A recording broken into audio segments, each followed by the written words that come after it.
As promised, bring in David Malpass from Encima Global. I'm a little tongue-tied today. I want to get your take on this. You know, yesterday Kathleen and I were talking to Jeremy Siegel. He wasn't terribly concerned about rising mortgage rates affecting the recovery. He said, 5% and change really isn't that high.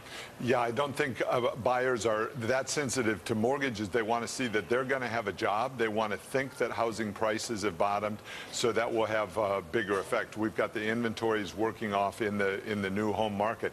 But I should caution that there's a difference between a healthy recovery and just bouncing along the bottom, which I think is what we're going to do for a while here. If you look at the new home sales from yesterday, they were revised upward. It looked like better than expected, but the previous months were revised down, so there's not really any improvement going on in new home sales. So, David, what do you make of the Fed? It's a subtle move. They extended some of their credit facilities, but they eliminated one and cut back on two. And so now, especially after yesterday in the Fed policy statement after the meeting, they didn't talk about the exit strategy particularly. People are wondering, should we interpret that as a move towards the exits or just an adjustment given how Wall Street has and has not been borrowing?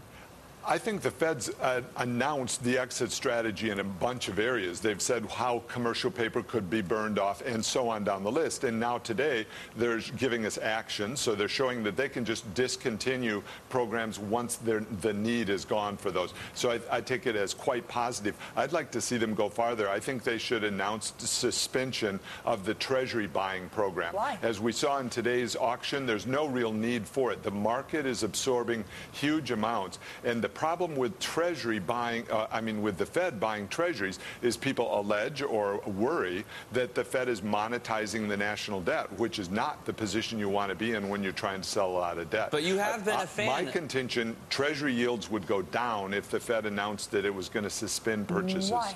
Because because the Treasury yield is upsloped in part because people are thinking the Fed's going to overdo it and be inflationary. You have been a fan in the past of the Fed coming in and buying assets, especially mortgage-backed securities.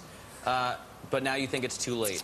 I think it's too late on the Treasuries. I think that the opportunity on the MBS is also past. That was an opportunity in October, November, and December. I think they moved too slowly. They didn't start buying until January, and they've done it in such small quantities of MBS. $25 billion a week is nothing. What did you say? Today's auction, this week's auction of Treasuries was $150 billion, and the Treasury market is smaller than the MBS market. So here they are doing $20 billion. It just doesn't make it. It's no longer effective. So I think the Fed could be winding that down without any harm on the markets. All right, well, hang on a second, because we've heard a number of big guys, Alan Blinder for one, caution that you don't want to take this liquidity out too early. We'll take a quick break, come back and talk a little bit about that. Also, I'm getting viewer emails about the housing situation. Obviously, it's a hot topic for people sitting at home, so I want to get your take on that too. We're going to take a quick break here on Bloomberg News. We're coming back in 2 minutes. Stay with us.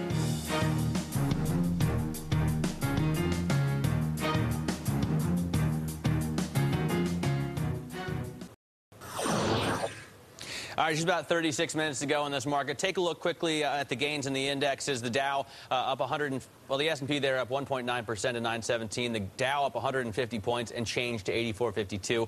And the Nasdaq gaining, last trade at 18.22. I want to get back to David Malpass. I get a lot of people writing in about the housing picture. And some people say it looks like it's sort of bouncing along the bottom, but a lot of people point out, you can't, even with the prices coming down to the point where they are, and even with mortgage rates fairly low, you can't get mortgages out there. Banks are not lending, and especially with the labor picture looking like it is, it could only get worse. I mean, why would you think that we're at a bottom here?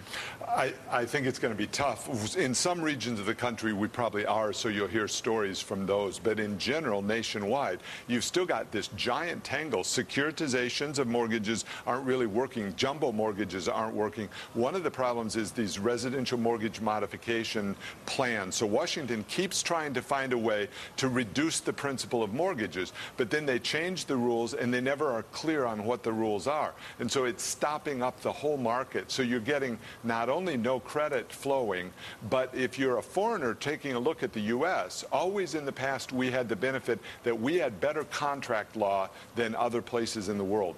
That's not as clear anymore because we keep changing the rules on mortgages, on senior credit versus subordinated credit in the auto bailouts, and on down. Every day I'm reading Bloomberg headlines that look to me like some part of contract law is getting challenged, like the residential mortgage modification. Just want to throw in that I've spoken recently to two real estate agent broker types out in the Pacific Northwest who are saying that there's lots of activity at the lower part of the market. First-time home buyers are really taking advantage of this huge drop in prices in the distress sales. But when you get up in, say, in Olympia, Washington, where I grew up, to the homes at $350,000 or more, which is a pretty decent house out there, there's nothing happening, in part because of the credit. What's the actionable message in all this, David? As an investor, what am I supposed to take away from all this?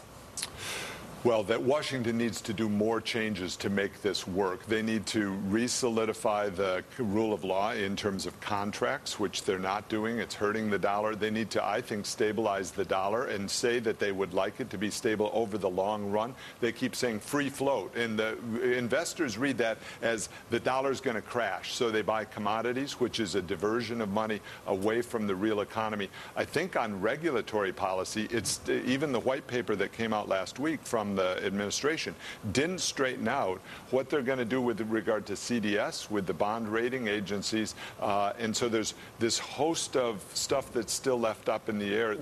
If Washington took the attitude, how could I make people want to invest in U.S. assets, to lend money in U.S. mortgages, then they would come up with different policies than what they're doing now. But they haven't been doing that all along, and it doesn't look like they're going to do that. Or am I seeing it incorrectly? Correct. So I think we are moving into this new norm, which is slower growth than we're used to from a lower base, and that's actually a harmful outlook for unemployment, for state and local budgets. But, you know, we're a country that's dependent on growth always coming back, and this time around you're setting up a system.